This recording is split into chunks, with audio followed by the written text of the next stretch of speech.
Good morning, everyone. I am Giulia Monaca, and together with my colleague Victoria Bondarchuk, we are going to show you our video report. We are both master students in International Accounting and Management at the University of Siena, and in this short video report, we are glad to show you some of the most interesting aspects related to the implementation of the PSD2 directive in different nations and so in different legal frameworks.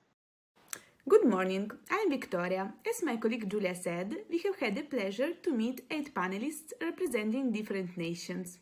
Talking about the first roundtable held on 3rd of December, the nations in question were Croatia, Finland and Estonia. Let's see which is the situation in Croatia.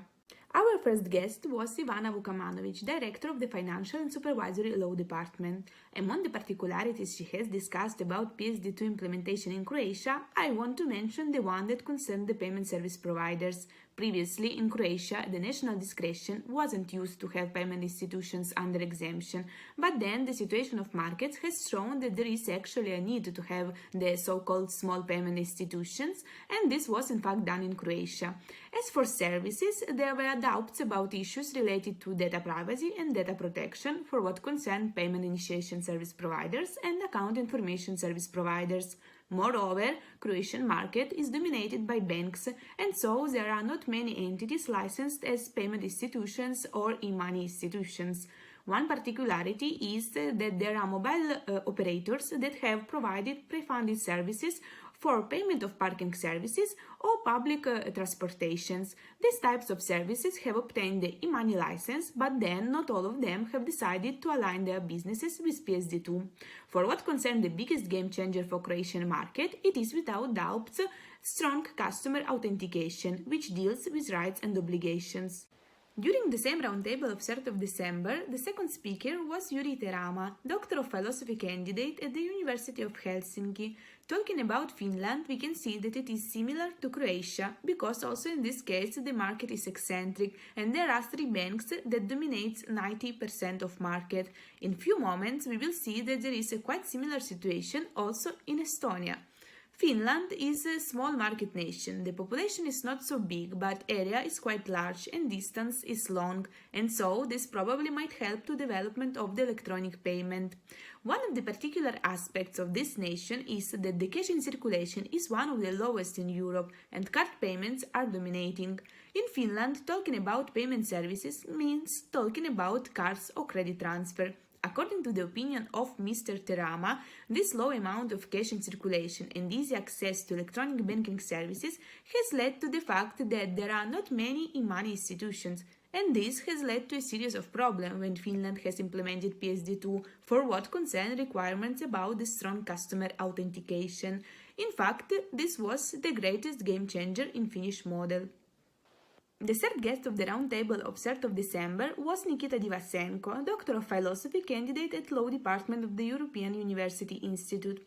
As I mentioned before, Estonia is a small retail market with only one e-money institution. This is because there is a good combination of online and e-banking services offered by traditional players. So, before the last year and until recently, Estonian payment sector has been dominated by remittance service provider.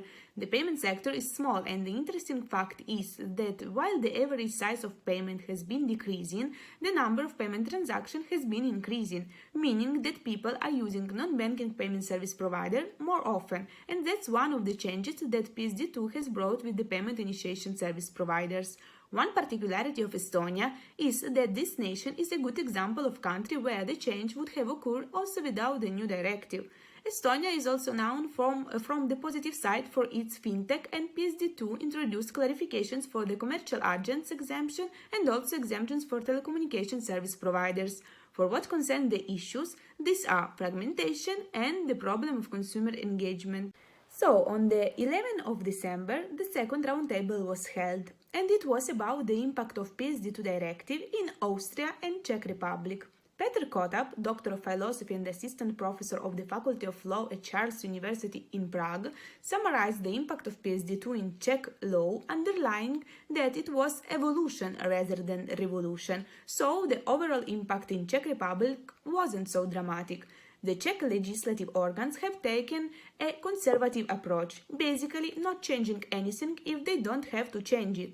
For what concerns the main issues, it is without doubts about European monetary policy and the adoption of single currency. In fact, as we know, the Czech Republic has not adopted yet euro, so there are two payment systems which are separated. For what concerns the payments in crowns, you don't pay anything to transfer funds from one account to another. For the cross-border payments, the cost of transfer is still above the domestic services, so the domestic competition is still doing much better than the cross-border competition. Now, for the analysis of the impact of PSD2 in Austria, I give the floor to my colleague Giulia. Well, let's talk about the presentation made by Martin Wernicke, that is a Doctor of Philosophy, Research and Teaching Fellow at the Institute of Business Law at the University of Vienna, concerning the impact that the PSD2 had in Austria. Differently from, for example, the Czech Republic, here there have been big changes. In fact, before the PSD2 directive, the General Austrian Civil Code of 1811 applied, and so it was very challenging to apply this new disposition after so many years without changes. To implement the PSD2, what has been done here was the creation of one comprehensive act that facilitates the comparison among the Austrian rules and the European directives. Another interesting point is related to what should be improved concerning the implementation of the PSD2 in Austria, and here Wernicke focused its doubt not on the regulatory approach in general, but on details. In fact, one of the most problematic fields is related to the interpretation of the data protection issues.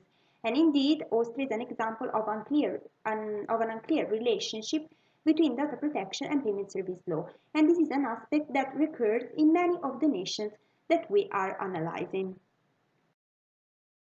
Well, the last roundtable we attended was the one held on the 17th of December, and here the panelists talked about other three nations that are Greece, Spain, and the UK. Let's start with Christos Gostos, who is a doctor of philosophy and a professor of public economic law in Athens. In Gostos' speech, he started underlining the important role of progression led by the Payment Service Directives in the general European context, mostly concerning the huge impact had on terms of time of payment executions. Concerning the impact in Greece, he underlined that the development ensuring in his country are quite slow in the field of electronic payment services. And in fact, looking at the data provided by the Bank of Greece, there are just 3 electronic money institutions and just 9 payment service institutions. So the Greek market remains still dominated by the banking sector, but at the same time, Gostos presented an important and a very successful example. So the fact that one of their payment service institution had become a bank and had acquired last year the banking license. Well, another of the nations taken into account was the United Kingdom, and the situation there was presented by Daniele Dalvia, that is a doctor of philosophy, teaching fellow working at the Queen Mary University of London. So Dalvia highlighted that the PSD2 is very significant for some tricky aspects, like the development in terms of innovation, of competition, and in terms of security. And concerning this last aspect, he underlined that the strong customer authentication system represents one of the biggest innovations led by the PSD2 in order to avoid fraudulent behavior. And this is true also in the UK, where the Financial Conduct Authority supervises and regulates the payment systems with the most specific support of the payment system regulator. Davia also said that the UK has always given a practical approach. In Italy, he said, we are more theory, while in the UK the things are simplified and fast. This is a very interesting topic, and it can be also seen looking at the two branches presented before, because they can communicate very easily because they are in the same building. Dalvia then concluded saying that in general the UK have been very diligent to apply this new disposition provided by the European Union, so the PSD2. Finally, we were also glad to meet the last speaker, that is Fernando Zunzunegui, a doctor of philosophy and assistant professor, and also an independent lawyer. Zunzunegui underlined the necessity, talking about Spain, for banks to adapt their strategies to remain competitive with the innovations introduced by the PSD2. In fact, as he said, PSD2 opened the market to third providers and it opened a world on data. And this mostly happens in states like Spain, where there is bank crisis. And the reaction of Spanish banks to this new necessity was changing their business to a data business, create new products, and also collaborate with the big tech, so with the enemies. Through PSD2, banks, in fact, are also obligated to share the data of their customers with the big techs, and it's here that Lumuzonegui presented an interesting topic related to the necessity of creating an asymmetry on sharing data between banks and between big techs. So he concluded his speech with another issue very recent that is related to the elimination of cash. In fact, the digitalization with the COVID-19 pandemic has been accelerated very fast. So with the speech of Fernando Zunzunegui, we conclude our presentation, and this was our overview about the three roundtables, and we are very glad to have been part of this initiative, and so I say to you, thank you and goodbye. Thank you for your attention. Goodbye and have a nice day. Bye.